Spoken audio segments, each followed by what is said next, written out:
Good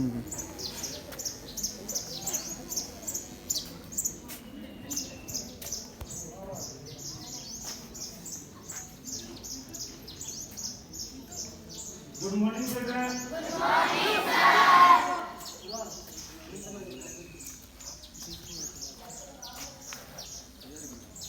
जैसा कि आप सभी विद्यार्थी जानते हैं, बिल्कुल आराम से एक रोक के आज मॉर्निंग असेंबली का एक विषय डिबेट है। सबसे पहले तो आपको पता होना चाहिए कि डिबेट होता क्या है। हर सिक्के के दो पहलू होते हैं, एक नकारात्मक और एक सकारात्मक। सही है सर। आप उसे कौन से दृष्टिकोण से देखते हैं ये आप पे निर्भर करता है। लेकिन किसी भी विषय के गुण दोषों को तर्क सहित प्रस्तुत करना डिबेट कहलाता है। आप इसे हिंदी भाषा के अंदर सार्थक बहस कह सकते हो। आज हमारा डिबेट का जो टॉपिक है वो है ऑनलाइन शिक्षा। वैसे तो ऑनलाइन शिक्षा लंबे समय से चली आ रही है, जब से सोशल मीडिया आया है, लेकिन इसका प्रचलन कोरोना काल में अधिक बढ़ गया। अगर हम एजुकेशन की बात करें तो जब विद्यालय बंद थे तो उस टाइम पे ऑनलाइन एजुकेशन का प्रचलन जो है वो लगभग हर जगह हो गया था। अब ऑनलाइन एजुकेशन की अगर हम बात करें तो इसके जो माध्यम हैं, टीवी हो सकता है, mobile phone, tab, Google, Chrome और भी बहुत सारे साधन हैं जिन पे हम ऑनलाइन शिक्षा ग्रहण कर सकते हैं। और इसकी विपक्ष की बात करें, विपक्ष में ऑफलाइन शिक्षा जो हम ग्रहण करते हैं, ऑफलाइन शिक्षा, इसको हम अपने विषय के अंदर परंपरागत शिक्षा का नाम देंगे, जो सदियों से चली आ रही है। होती क्या है, जब अध्ययन और अध्यापन का कार्य विद्यार्थी और शिक्षक आमने सामने रहकर करते हैं तो वो शिक्षा परंपरागत शिक्षा कहलाती है। कुछ विद्यार्थी या हम कहें कि कुछ व्यक्ति ऑनलाइन शिक्षा का विरोध करते रहे हैं, कुछ इसके पक्ष में रहे हैं। तो आज दो ग्रुप, दो समूह, दो टीमें आपको बताएंगी, तर्क सहित बताएंगे कि कौन सी शिक्षा कितनी बढ़िया है। आप ध्यान से देखिए, सुनिए और विश्लेषण कीजिए। और दोनों टीमों को अपने अपने तर्क प्रस्तुत करने के लिए मंच पर आमंत्रित करना चाहता हूं। आपकी तालियों के बीच दोनों टीमों को जो सदस्य हैं अपना अपना स्थान ग्रहण करें।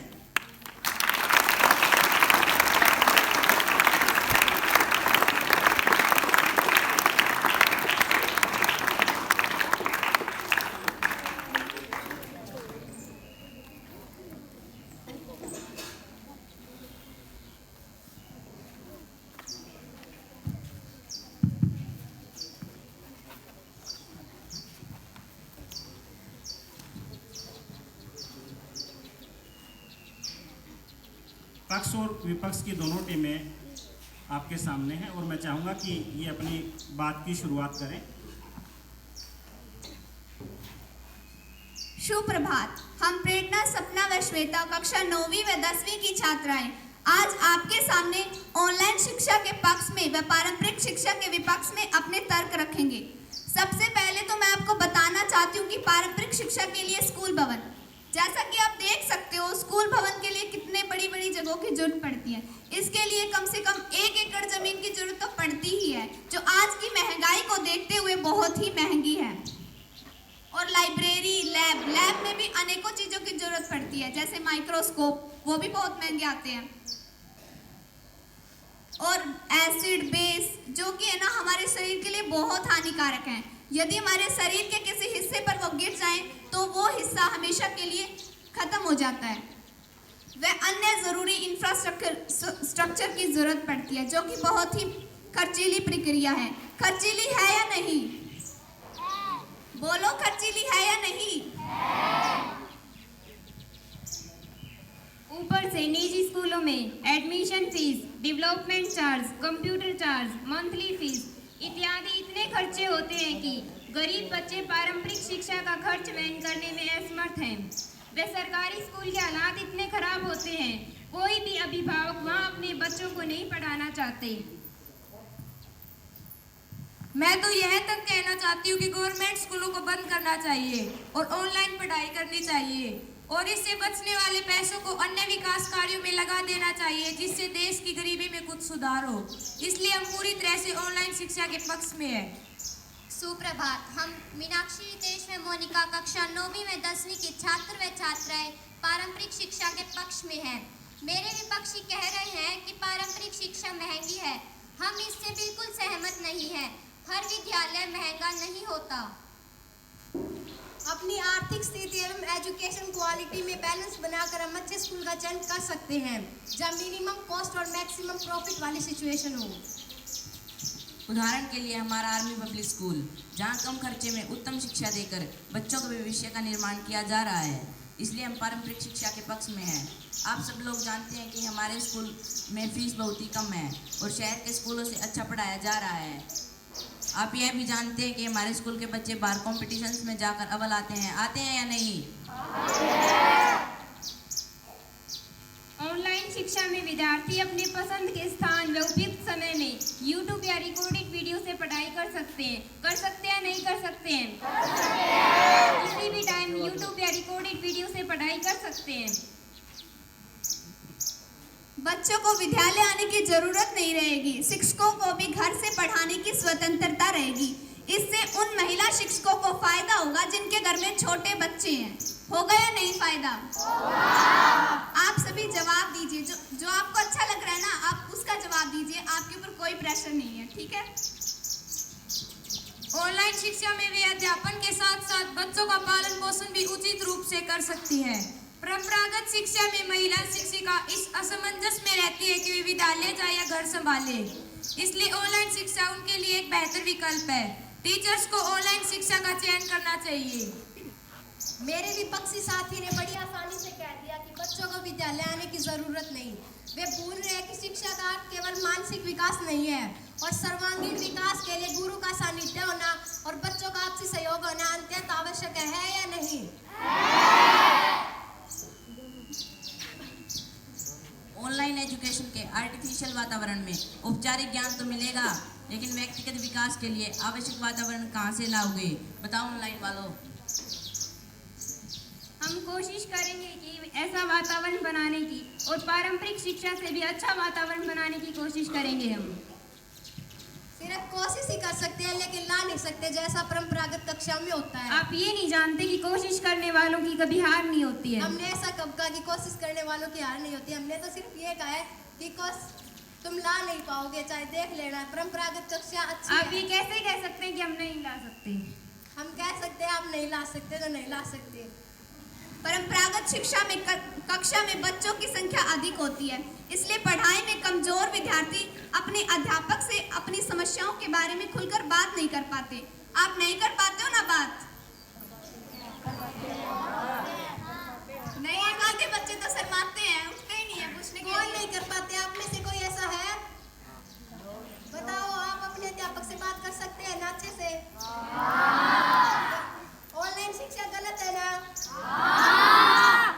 अगर कक्षा में टीचर का रवैया सख्त है तो यह समस्या और भी बढ़ जाती है और विद्यार्थी का कॉन्सेप्ट क्लियर नहीं हो पाता और वे पढ़ाई में पिछड़ते जाते हैं। और अगर टीचर हो हिटलर जैसी तो बच्चे बिल्कुल भी नहीं बोल पाते। नहीं बोल पाते हो ना? बच्चों क्या हमारे स्कूल के टीचर्स हिटलर जैसे हैं? बताओ। तो ऑनलाइन शिक्षा बिल्कुल गलत है ना? जबकि ऑनलाइन शिक्षा में विद्यार्थी बिना झिझक जितनी बार चाहे रिकॉर्डेड वीडियो देख सकता है ना रिकॉर्डेड वीडियो। और दूसरी महत्वपूर्ण बात, विद्यालयों में किसी भी विषय के 1 या 2 शिक्षक होते हैं। जरूरी नहीं कि उसी टीचर की बात हर विद्यार्थी को समझ में आए। आती है आप सभी को उन 2 शिक्षकों की बात समझ में? श्वेता, आपने बिल्कुल सही कहा। विद्यालय में केवल एक सब्जेक्ट के 2 या 3 टीचर्स होते हैं, लेकिन हमारे स्कूल के बच्चों को उन टीचर्स की अच्छे से समझ में आती है। आप सभी को आती है ना? मोनिका, जरूरी तो नहीं होता कि उन टीचर्स की उनके समझ में आए। क्या पता वो घर पे भी ऑनलाइन पढ़ते हो। आप देख लो कैसे आंसर दे रहे हैं, आपको आती है ना समझ में? ऑनलाइन शिक्षा गलत है ना? जबकि ऑनलाइन शिक्षा में YouTube पर हजारों की संख्या में चैनल मिल जाएंगे जिसमें टीचर के अध्यापन का तरीका अलग अलग होता है। विद्यार्थी उस टीचर का चयन कर सकते हैं जिसके अध्यापन का तरीका उसे समझ आए व उसका कॉन्सेप्ट क्लियर हो। परंपरागत में ये सुविधा नहीं होती है। क्या परंपरागत शिक्षा में ये सुविधा होती है? कैसे होती है, आप मुझे बता सकते हैं? इनके पास कोई जवाब नहीं है। इसीलिए हम ऑनलाइन शिक्षा के पक्ष में हैं और आप भी पक्ष में हैं ना? अब आपने देख लिया हमारे विद्यालयों के बच्चों ने क्या कहा है, ऑनलाइन शिक्षा गलत है ना? ईशा गलत कैसे नहीं है, एक बार आप उनका जवाब देंगे? जबकि पूरा विद्यालय से कह रहा है ऑनलाइन शिक्षा गलत है, तो आप इसे सही कैसे बता रहे हो? मैं आपसे पूछना चाहती हूँ।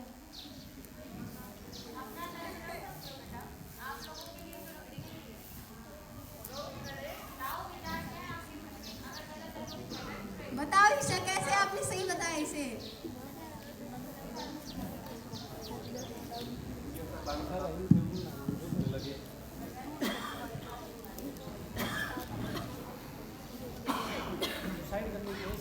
क्या आपने कोरोना टाइम में ऑनलाइन पढ़ाई की है? तो ये सही कैसे है, मैं आपसे पूछना चाहती हूँ।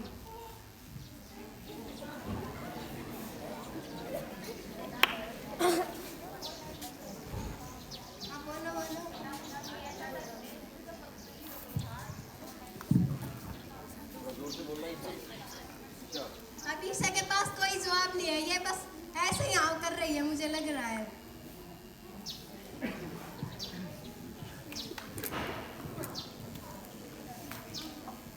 और क्या ऑनलाइन लगा रखा है तुमने? आप जिस ऑनलाइन शिक्षा की बात कर रहे हैं उसका सबसे बड़ा नुकसान पता भी है आपको? आप पूरी तरह कंसंट्रेशन नहीं कर पाते, आप अकेले होते हैं और बोरियत महसूस करते हैं।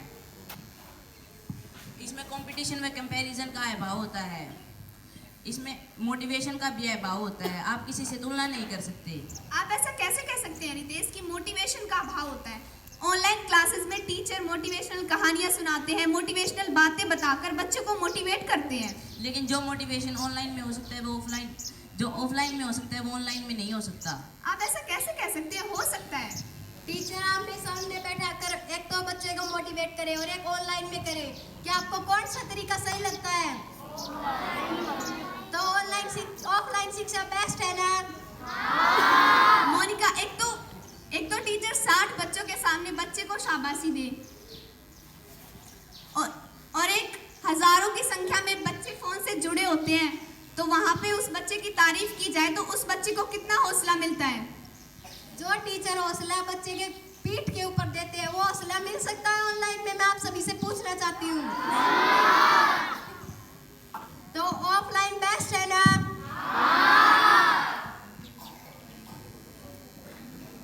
आपने जब कक्षा में सबसे अच्छा उत्तर लिखकर दिखाया, जो मोटिवेशन मिला और बाकी बच्चों को चैलेंज मिला, उस मोटिवेशन एवं चैलेंज के दबाव में जो पढ़ाई होती है क्या ऑनलाइन में हो सकती है? मैं आप सभी से पूछना चाहती हूँ, क्या ये पढ़ाई ऑनलाइन में हो सकती है? टीचर बच्चों से ऑनलाइन में 1-to-1 क्वेश्चन नहीं पूछ पाते, वे बच्चों को एंगेज भी नहीं रख पाते, जबकि परंपरागत कक्षा में टीचर्स बच्चों के हाव भाव देखकर समझ सकते हैं कि बच्चों को कितना समझ में आ रहा है और कितना नहीं।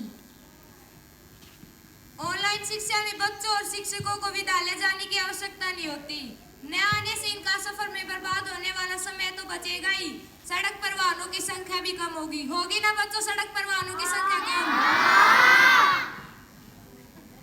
और इससे ट्रैफिक जाम भी कम होगा और स्कूल बसों से निकलने वाला प्रदूषण भी कम होगा और ऑफलाइन के होते पर्यावरण को फायदा होगा। फायदा होगा या नहीं? कैसे होगा फायदा? प्रदूषण को तो हम इलेक्ट्रिक व्हीकल चला मतलब ये इनका यूज करके रोक सकते हैं। अभी अब आप क्या कहना चाहेंगे? इससे बचे हुए समय में विद्यार्थी कोई रचनात्मक कार्य कर सकते हैं जिसमें उनमें सृजनात्मक क्षमता बढ़ेगी व दिमाग का विकास होगा। ऑनलाइन शिक्षा में दिमाग का विकास होगा या नहीं होगा? रही बात रचनात्मक कार्य की तो बच्चे दोपहर के बाद खाली होते हैं, वो कब भी कर सकते हैं या कोई एक्टिविटी कर सकते हैं। आप सब घर जाके करते हो ना?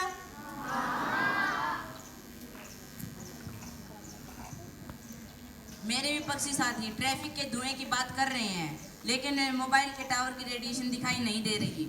बताओ ऑनलाइन वालों, क्या तुम्हें रेडिएशन दिखाई दे रही है? और रही बात धुएं की, तो आज टेक्नोलॉजी ने विकास कर लिया है और इलेक्ट्रिक व्हीकल्स का निर्माण कर दिया है। और हरियाणा सरकार ने तो हरियाणा में 800 इलेक्ट्रिक बसों की मंजूरी भी दे दी है। मंजूरी दे दी है या नहीं? और टावर की रेडिएशन से बच्चों को सिर दर्द, डिप्रेशन, आंखों में कमजोरी, यहाँ तक कि कैंसर भी हो सकती है या नहीं? और इन ऑनलाइन वालों को कोई चिंता नहीं कि बच्चा कैंसर से मर जाए, लेकिन ऑनलाइन पढ़ाना जरूरी है। कोरोना काल में ज्यादातर अखबारों की हेडलाइन थी मोबाइल के ज्यादातर प्रयोग से आंखों का टेढ़ापन, बच्चों की मानसिक बीमारी आदि। एक स्टडी में कहा गया है कि हर दिन आधे घंटे से अधिक मोबाइल प्रयोग करने से बच्चों में ब्रेन ट्यूमर की संभावना 200 से 400% बढ़ जाती है। और आप इतनी खतरनाक चीज को पढ़ने का साधन बता रहे हैं। ऑनलाइन कभी भी शिक्षा का विकल्प हो ही नहीं सकती, नहीं हो सकती ना? परंपरागत शिक्षा में छोटे छोटे बच्चों पर 15-15, 20-20 किलो के भारी बैग रख दिए जाते हैं, जिससे उनका शारीरिक विकास अवरुद्ध होता है। वह माता पिता को छोटे छोटे बच्चों को तैयार करना पड़ता है और उसमें समय भी ज्यादा लगता है। इसका एक नुकसान यह भी है कि कक्षा के सभी विद्यार्थी समान मानसिक स्तर के नहीं होते। इसके कारण अध्यापक की पढ़ाने की गति भी प्रभावित होती है ना? अब आप क्या कहना चाहेंगे? जो विद्यार्थी एक दिन में पूरा पाठ कंठस्थ करने की क्षमता रखते हैं, उन्हें सिर्फ 1 या 2 प्रश्नों या सवालों से संतोष करना पड़ता है, जबकि ऑनलाइन में विद्यार्थी अपनी क्षमता अनुसार कम या अधिक सीख सकते हैं। आप चाहे तो एक दिन में अधिक सीख सकते हैं या कम, ये आप पर ही निर्भर करता है या नहीं करता है। आप ऑनलाइन शिक्षा में अधिक भी सीख सकते हैं एक दिन में और कम भी सीख सकते हैं। परंपरागत कक्षा में एक दिन कक्षा से अनुपस्थित रहने वाले विद्यार्थी का कॉन्सेप्ट छूट जाता है। 1 या 2 विद्यार्थी के लिए टीचर उस टॉपिक को दोबारा करवाए या ना करवाए, उन पर निर्भर करता है। लेकिन हमारे स्कूल के टीचर्स ऐसे नहीं है, वो करवाते हैं ना आप सभी को? करवाते हैं ना? नहीं का ये तो टीचर पर ही निर्भर करता है, और जो एक बार हो जाता है ना, वैसा दोबारा उससे ऐसा बिल्कुल नहीं हो पाता है। आपने अभी सुना ना इन्होंने क्या कहा है कि हमारे स्कूल के टीचर्स ऐसे नहीं है, वो करवाते हैं। तब परंपरागत कक्षा में टॉपिक हमेशा के लिए छूट जाता है या नहीं? और वो बच्चा पूरे चैप्टर ऐसे ही बैठा रहता है, जबकि ऑनलाइन में ऐसा नहीं है। इसलिए हम ऑनलाइन शिक्षा के समर्थक हैं। मेरे विपक्षी साथी ने आसानी से कह दिया कि बच्चों को तैयार करने में अभिभावकों का समय खराब होता है, लेकिन इन ऑनलाइन वालों को कौन समझाए कि ऑनलाइन में अभिभावकों की भागीदारी और बढ़ जाती है। कि ऑनलाइन शिक्षा में बच्चा क्या पढ़ रहा है ये माता पिता को देखना पड़ता है या नहीं? अभिभावकों की अनुपस्थिति में बच्चे YouTube व गूगल पर अपनी पसंद के नाटक व फिल्म देख सकता है। छोटे बच्चों को तो यह ज्ञान होता ही नहीं कि उन्हें क्या देखना है। वे पढ़ाई के नाम पर मोबाइल या टैब का गलत इस्तेमाल करते हैं या नहीं? मीनाक्षी, सभी बच्चे एक जैसे नहीं होते हैं, कुछ विद्यार्थी पढ़ते भी हैं। आप ये कैसे कह सकते हैं कि सभी विद्यार्थी ऐसे करते हैं? 100 में से 80% बच्चे ऐसे ही होते हैं। आप ये ऐसे कैसे कह सकते हैं? ऑफलाइन स्टडी में विद्यार्थी सभी पढ़ते हैं। कोरोना में हमें देखा है कि सभी बच्चे ऐसे ही होते हैं, मोबाइल फोन का गलत इस्तेमाल करते हैं। आप कैसे इन्हें सही बता सकते हैं? मैं आपसे पूछना चाहूंगी। और बहुत सारे गांव में तो आज भी मोबाइल नेटवर्क नहीं है, वहाँ ऑनलाइन क्लासेस नहीं हो सकती और दिन में मोबाइल डाटा खत्म होने पर कक्षाएं भी बंद हो जाती हैं। बैटरी चार्ज के लिए बिजली पर निर्भर रहना पड़ता है या नहीं? रितेश, रुकिए एक बार। सरकार ने जगमग योजना चलाई है, जिसके तहत गांव में 24 घंटे लाइट रहती है। क्या हमारे गांव में 24 घंटे लाइट रहती है? मैं आप सभी से पूछना चाहूंगी। कहाँ पे रहती है ना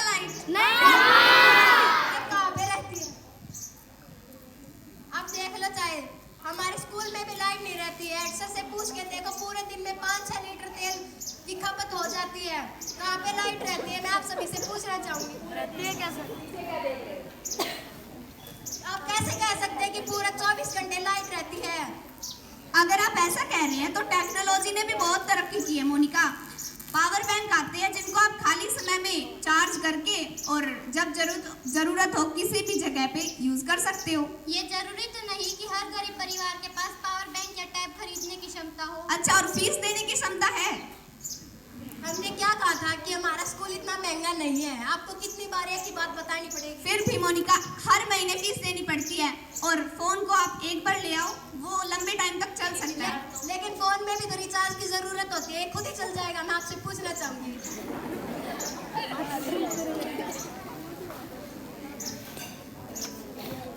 परंपरागत शिक्षा में बच्चों को लगातार 6-6 घंटे पढ़ना पड़ता है, जो बिल्कुल असंभव है।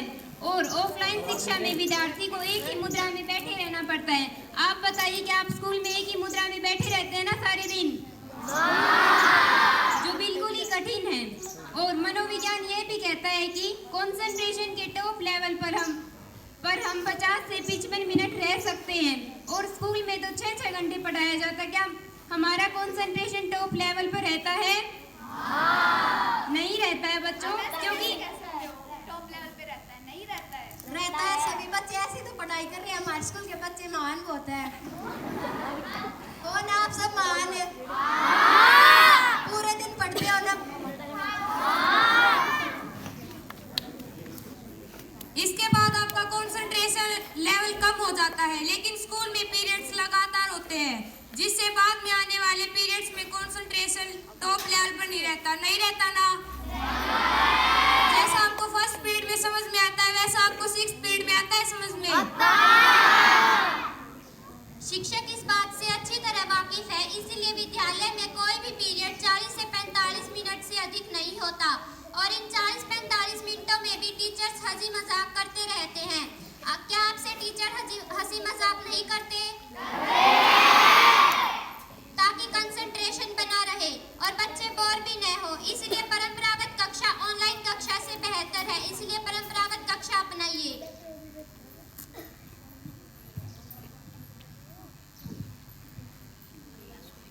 जबकि ऑनलाइन कक्षा में ब्रेक दिया जा सकता है। ऑनलाइन शिक्षा का महत्व ऑफलाइन शिक्षा से बेहतर है। मैं आपको बताना चाहती हूँ कि एक दिव्यांग बालक को स्कूल में शिक्षा ग्रहण करने में दिक्कत आती है। उन्हें स्कूल छोड़ के जाना, लेके जाना, बस में चढ़ाना उतारना दिक्कत आती है। बहुत सारे स्कूलों में रैंप नहीं है। कुछ स्कूल तो ऐसे बच्चों को बोझ मानते हुए सामान्य बच्चों के साथ एडमिशन भी नहीं देते। लेकिन हमारा स्कूल ऐसे बच्चों को बोझ नहीं मानता है। लेकिन ऑनलाइन में वह बालक शिक्षा प्राप्त करके खुश है। उनकी आंखों की चमक ही ऑनलाइन शिक्षा का महत्व बताने के लिए काफी है। काफी है या नहीं?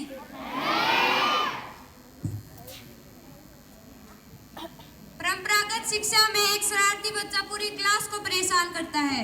ऑनलाइन में उसकी परेशानी से बचा जा सकता है। जो बच्चे अंतर्मुखी है, कक्षा में खुलकर नहीं बोल पाते, उनके लिए तो यह एक वरदान है। ये ऑनलाइन शिक्षा की खूबसूरती है कि देश के एक हिस्से का बच्चा देश के दूसरे हिस्से से जुड़ रहा है और अलग अलग प्रदेशों की संस्कृति या भाषा सीखने की कोशिश कर रहा है। विविधताओं के इस देश में बच्चों को सिर्फ क्लासरूम एजुकेशन तक सीमित रखकर हम बच्चों को कुएं का मेंढक नहीं बना सकते। उन्हें ऑनलाइन एजुकेशन रूपी खुला आकाश दे देना चाहिए, जिसमें वे स्वतंत्र उड़ान भर सके। देश में बहुत सारे बच्चे ऐसे हैं जो शिक्षा ग्रहण करने के साथ साथ अपने पेरेंट्स के काम में भी हाथ बटाते हैं, परंतु ऑफलाइन शिक्षा में ऐसे बच्चों के लिए शिक्षा पूरी करना संभव नहीं है। क्या संभव है ऑफलाइन में ऐसा करना?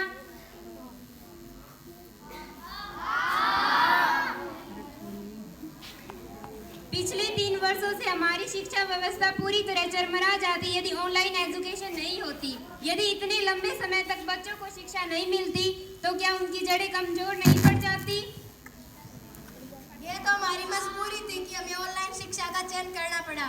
आपने एक कहावत तो सुनी होगी, मजबूरी में तो गधा भी बाप बन जाता है। अब आप क्या कहना चाहेंगे? मोनिका, आपका मतलब ये है कि मजबूरी में जो साथ दे उसे आप गधा कहेंगे? हाँ, क्योंकि वो बेस्ट नहीं है। इससे बच्चों के ऊपर बुरा प्रभाव पड़ रहा है। अभी आगे सुनो आप। सुनाओ। हर सिक्के के दो पहलू होते हैं। हर सिक्के के दो पहलू होते हैं, लेकिन ये हम पर निर्भर करता है कि नकारात्मक पहलुओं को सुधारें और आगे बढ़े। बात सिर्फ नजरिए की है। जो गिलास आपको आधा खाली दिखाई दे रहा है, वही मेरे लिए आधा भरा हुआ है। सोच बदलिए, दिशा बदलेगी। और ऑनलाइन एजुकेशन को अपनाइए। बोलो, अपनाओगे ना ऑनलाइन एजुकेशन को? जैसे कि अब श्वेता ने खुले आकाश की बात की, विद्यालय वो खुला आकाश है जो बच्चों को ऊंची उड़ान भरने का हौसला देता है, जो कि ऑनलाइन कक्षा में कभी संभव नहीं है। और रही बात विद्यालय न आने की, तो मैं आपको बताना चाहती हूँ कि ऑनलाइन कक्षा में 10% विद्यार्थी भी उपस्थित नहीं होते। ये पिछले 3 वर्षों में आपने भी देखा और हमने भी देखा या नहीं? आपने ये तो देखा है, लेकिन आपने ये नहीं देखा है कि कोरोना टाइम में एक ऐसा ही साधन था ऑनलाइन एजुकेशन जो हमारे काम में आ सकता था। क्या ऑफलाइन आ सकती थी हमारे काम? मैंने अभी तो कहा, मजबूरी में तो गधा भी बाप बन जाता है, इसलिए हमें ऑनलाइन का चयन करना पड़ा। और मैं यहाँ स्पष्ट कर देना चाहता हूँ कि मेरे विपक्षी साथी जिस रैंप के मुद्दे पर इतना गुरूर करके ऑनलाइन शिक्षा को बेहतर बताने का प्रयास कर रहे हैं, वह रैंप में अन्य आधारभूत सुविधाएं सभी स्कूलों में तो नहीं, पर कुछ स्कूलों में होती हैं, जहाँ पर बच्चों को इनकी आवश्यकता होती है या नहीं?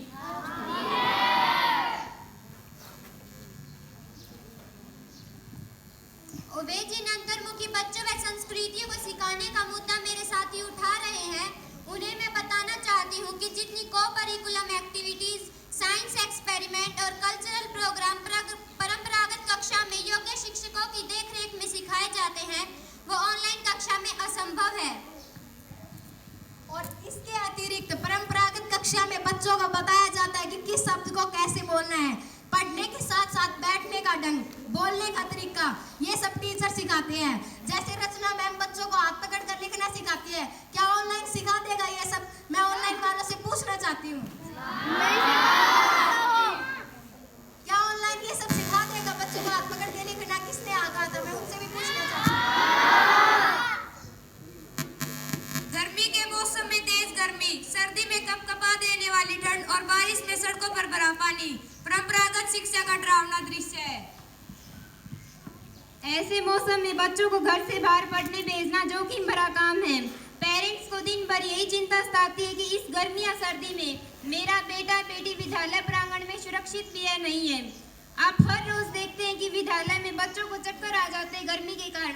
आते हैं नहीं आते हैं? आप कैसे कह सकते हैं कि ऑफलाइन एजुकेशन अच्छी है? लेकिन उन बच्चों को संभालने के लिए हमारे टीचर उपस्थित है या नहीं?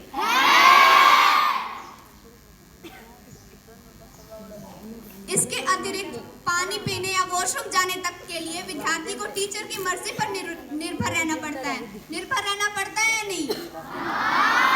फर्स्ट पीरियड में नहीं जाना, 5th पीरियड में नहीं जाना, 6th में नहीं जाना, 8th में नहीं जाना, प्यासे मर जाओ चाहे, लेकिन रूल नहीं टूटने चाहिए। सही कहा ना मैंने? रूल तो रूल होते हैं, और विद्यालय किस बात का कहेंगे हम? विद्यालय में तो रूल्स ही होते हैं। इसीलिए परंपरागत शिक्षा को छोड़कर ऑनलाइन शिक्षा आरंभ कर देनी चाहिए या नहीं? और आप आराम से बिस्तर पर लेटे हुए शिक्षा ग्रहण कर सकते हैं। आपकी कोई क्लास, कोई कॉन्सेप्ट मिस नहीं होगा। क्या ऑनलाइन वालों आप बच्चों में आलस लाना चाहते हैं? जो इन्हें बिस्तर पर बैठे हमने ये कब कहा हम आलस लाना चाहते हैं? तो इससे तो आलस ही आएगा, आपको पता नहीं है? बच्चे सारा दिन एक मुद्रा में बैठे रहते हैं, तंग नहीं होते वो अच्छा है। मेरे विपक्षी साथी मौसम की बात कर रहे हैं। मौसम तो प्रकृति की देन है, जैसा होगा सभी को उसका सामना करना पड़ेगा। हम मौसम के हिसाब से घर तो नहीं बैठ सकते। क्या आप मौसम के हिसाब से घर बैठ सकते हैं? तो बताइए, ऑफलाइन शिक्षा बेस्ट है या ऑनलाइन? और ये तो और भी अच्छा है कि छोटे बच्चे मौसम के हिसाब से अनुकूलित हो जाएं। और रही बात बच्चों के सुरक्षित होने की, तो विद्यालय में पहुंचते ही टीचर पढ़ाने के साथ साथ पेरेंट्स की भूमिका भी निभाते हैं या नहीं?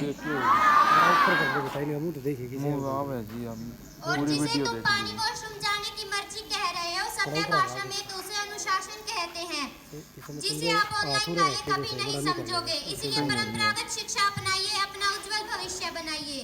ऐसा भी क्या अनुशासन जिसके अंदर बच्चों को प्यासा बनना पड़े और फिर उन्हें टॉयलेट जाने की छुट्टी भी ना मिले। लेकिन सेकंड, फोर्थ, सेवंथ इन पीरियड्स में तो हम जा सकते हैं। अगर फर्स्ट पीरियड में इमरजेंसी हो तो क्या करें? तो सेकंड तक का वेट करें। मैं एक और बात की तरफ आपका ध्यान आकर्षित करना चाहती हूँ कि गवर्नमेंट बोर्ड क्लासेस के बच्चों को टैब बांट रही है। अगर ऑनलाइन क्लासेस इतनी बुरी होती तो सरकार पागल नहीं है जो टैब बांट रही है।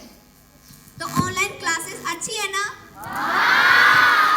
सरकार चाहे क्या ही बांटे, चाहे टैब बांटे या मोबाइल, लेकिन फिर भी उससे ऑफलाइन में तो नकल की गुंजाइश होती है या नहीं? होती है। आपने देखा नहीं, कोरोना टाइम में वो बच्चे जो बिल्कुल भी पढ़ाई में इतने तेज नहीं थे, उनके मार्क्स देखे आपने? तो नकल की गुंजाइश होती है या नहीं? होती है। आप तब मना कैसे कर रहे थे? बच्चों, आपने एक कहानी सुनी होगी। एक कुआं होता है, व्यक्ति कुएं से अपनी प्यास भी बुझा सकते हैं और उसमें अपनी जान भी दे सकते हैं। तो इसमें हम कुएं को कोई दोष नहीं दे सकते हैं। तो इसीलिए हम ऑनलाइन एजुकेशन को दोष नहीं दे सकते हैं। और मैं तो ये कहती हूँ कि आप ऑनलाइन एजुकेशन को अपनाइए और अपना उज्जवल भविष्य बनाइए। आप ऑनलाइन अपनाएंगे या ऑफलाइन? मोनिका, सभी बच्चे ऑनलाइन कह रहे हैं। आपको सुनाई दे रहा है क्या? आपको सुनाई दे रहा है? लेकिन आधे बच्चे ऑफलाइन भी बोल रहे हैं, आपको शायद सुनाई नहीं दे रहा है। Thank you and have a nice day.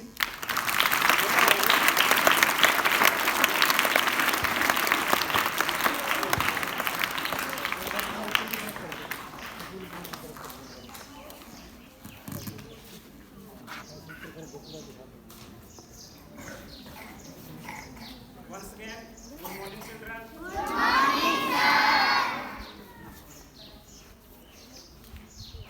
देखिए, दोनों ही पक्षों ने अपनी अपनी तरफ से बेहतरीन प्रयास किया है, हर पहलू को छूने का प्रयास किया है। हो सकता है आपके दिमाग में कोई हो, लेकिन कोशिश यही रही है कि कोई भी पक्ष जो है वो अनसुहा ना रहे और दोनों ही एक दूसरे की तरफ को काटने का प्रयास किया है। अपना जो पक्ष है उसको मजबूत करने के लिए तर्क दिए हैं। सर की सुना बात अगर करें हम निष्कर्ष की, तो आपने देख भी लिया होगा इन सारी बातों से आपको कौन सी साइड बढ़िया लगी? ऑनलाइन या ऑफलाइन? ऑफलाइन, बिल्कुल ऑफलाइन।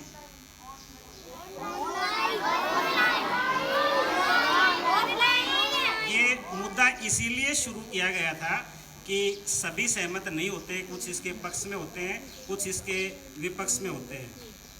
तो देखो बच्चों, हर चीज़ अपने अपने जगह पे सही होती है, लेकिन बहुत सारी चीज़ें ऐसी होती हैं जो ऑनलाइन एजुकेशन के अंदर नहीं हो सकती। कुछ चीज़ें सिखाई नहीं जाती, हम देख के सीखते हैं। जैसे आपके टीचर हैं, बहुत गुणवान व्यक्तित्व के धनी हैं, वो आपको सिखाएंगे नहीं, लेकिन फिर भी आप उनकी क्वालिटी को देख के, उनके पर्सनैलिटी को देख के सीख जाएंगे। ऐसी ही कुछ चीज़ें अगर ऑनलाइन होती तो मैं भी नहीं सीख पाता। कुछ चीज़ें विद्यालय से मैंने भी सीखने की कोशिश की है, विद्यालय से कह लीजिए, आसपास के वातावरण से कह लीजिए, जिनको मैं आपके सामने रखना चाहता हूँ, प्रस्तुत करना चाहता हूँ। बच्चों, मेरे व्यवहार का बहुत बड़ा हिस्सा, लगभग 60-70%, आप यकीन मानिए, मैंने अपने विद्यालय के डायरेक्टर श्री सुरेंद्र रावत सर से सीखा है। उन्होंने कभी मुझे सिखाया नहीं, लेकिन उनके व्यक्तित्व को देख के मैंने ग्रहण किया है। अगर ऑनलाइन एजुकेशन होती तो शायद मैं वो चीज़ नहीं सीख पाता कभी भी। सिर्फ व्यवहार ही नहीं, किस व्यक्ति के साथ किस प्रकार बातें करनी है, एक अच्छे वक्ता के साथ साथ वो एक अच्छे श्रोता और एक अच्छे विश्लेषक भी हैं। ये चीज़ें भी मैंने उन्हीं से ग्रहण की हैं। अपने बच्चों को किस ढंग से पालन पोषण करना है, विद्यालय को किस ढंग से चलाना है, ये बहुत सारी चीज़ें ऐसी हैं जो इनडायरेक्टली मैंने उनसे सीखी है। तो धन्यवाद करना चाहूँगा सर से जो इतनी अच्छी चीज़ें मुझे उनसे सीखने को मिली। रिश्ते कैसे निभाए जाते हैं ये मैंने विद्यालय के प्रिंसिपल श्रीमती सुषमा रावत से सीखा है। ऑनलाइन होती तो शायद मैं नहीं सीख पाता। छोटी छोटी चीज़ों को बांट के खाने में बड़ा आनंद और खुशी मिलती है, ये मैंने विद्यालय के वरिष्ठ शिक्षिका श्रीमती रचना मैडम से सीखा है। आपके अंदर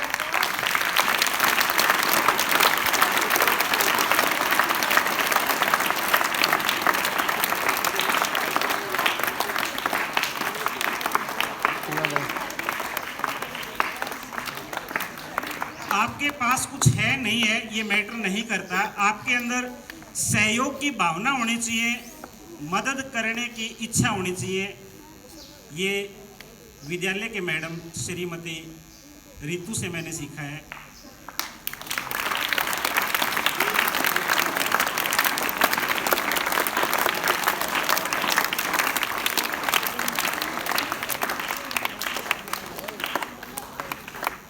और कुछ समाज से भी आती है चीज़, घर से भी आती है। मेहनत करनी मैंने अपने फादर से सीखी है। उनके जैसा मेहनती आदमी मैंने आज तक दुनिया में नहीं देखा है। क्या गर्मी, क्या धूप, क्या छाँव, प्रेरणा स्रोत है मेहनत के मामले में। और उन्हीं के नक्शे कदम पे मैं भी चलता हूँ, कोशिश करता हूँ, चल तो नहीं पाता। और एक जो चीज़ बहुत ज़रूरी चीज़ थी जिसको मैं नहीं सीख पाया, हालांकि मिली मुझे वो चीज़ अपने स्कूल के अंदर, फैसले करने की अगर बात करें तो हमारे ही विद्यालय के शिक्षक अभी नहीं है, पहले थे अपने विद्यालय में। बहुत सारे विद्यार्थी जानते होंगे, श्री सनी कुमार आजकल कस्टम विभाग में इंस्पेक्टर हैं। उनके जो डिसीजन होते थे बड़ा प्रभावित करते थे मुझे, लेकिन वो चीज़ मैं सीख नहीं पाया बच्चों।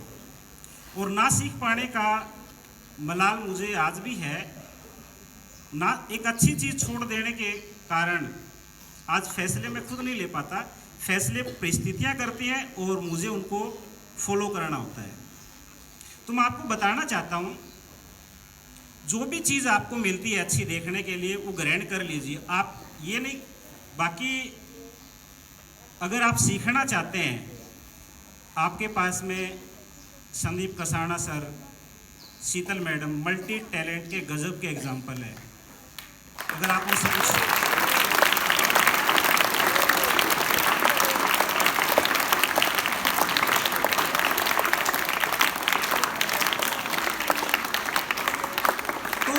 ऑनलाइन जो एजुकेशन है वो ये सारी चीज़ें आपको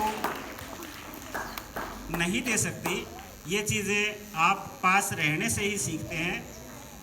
और बाकी जो टीचर हैं बहुत बुद्धिजीवी हैं, गुणों से भरपूर हैं, लेकिन अभी मैं उनसे सीखने की कोशिश कर रहा हूँ। जिन टीचर्स के मैंने नाम लिए वो टीचर लगभग 15-15, 20-20 साल से उनके साथ में रहा हूँ और सीखने का मौका मिला है। तो सभी जिन टीचर्स का मैंने नाम लिया है उनका मैं धन्यवाद करना चाहता हूँ, क्योंकि मेरे जीवन में भी कहीं ना कहीं वो अहम रोल अदा कर रहे हैं।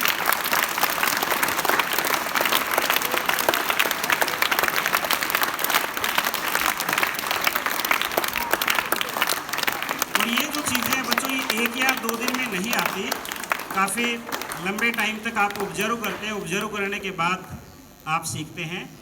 तो मेरे हिसाब से ऑनलाइन एजुकेशन के अंदर ऐसा पॉसिबल नहीं है। बाकी जो टीचर्स हैं, बच्चे हैं, कोशिश करते हैं कि बच्चों से भी सीखा जाए और कुछ न कुछ सीखने को मिलता भी रहता है। तो आप भी किसके ऑनलाइन के बता रहे थे, ऑफलाइन के पक्ष में? दोनों ही प्रकार की आवाज़ आ रही है। अगर आज के संदर्भ की बात करें बच्चों, तो आज ऑफलाइन शिक्षा में भी थोड़ा सा ऑफलाइन, मेरा झुकाव भी ऑफलाइन शिक्षा की तरफ ही है, क्योंकि जो चीज़ें ऑफलाइन के अंदर होती हैं, अब एक बच्चे ने अच्छा उत्तर दिया, किसी ये बता भी रहे थे बच्चे, एक बच्चा अच्छा आंसर देता है और अच्छा आंसर देने के बाद जब टीचर उसकी पीठ थपथपाता है, कंधे पे हाथ रख के बोलता है शाबाश बेटे, तो जो एनर्जी उसके अंदर आती है उस एनर्जी का कोई जवाब नहीं है। उसके अंदर इतना उत्साह होता है कि नेक्स्ट डे वो चाहता है कि मैं सारा काम मिनटों में समाप्त कर दूं, बढ़िया ढंग से कर दूं, कल मुझे फिर से शाबाशी मिलेगी, मेरी नोटबुक के अंदर गुड मिलेगा। तो ये एनर्जी ऑनलाइन के अंदर पॉसिबल नहीं है। लेकिन फिर भी मैं कहना चाहूँगा कि दोनों ही पक्षों ने बहुत अच्छा अपनी तरफ से प्रयास किया है। और इन्हीं शब्दों के साथ मैं अपनी वाणी को विराम देना चाहूँगा। धन्यवाद सभी का।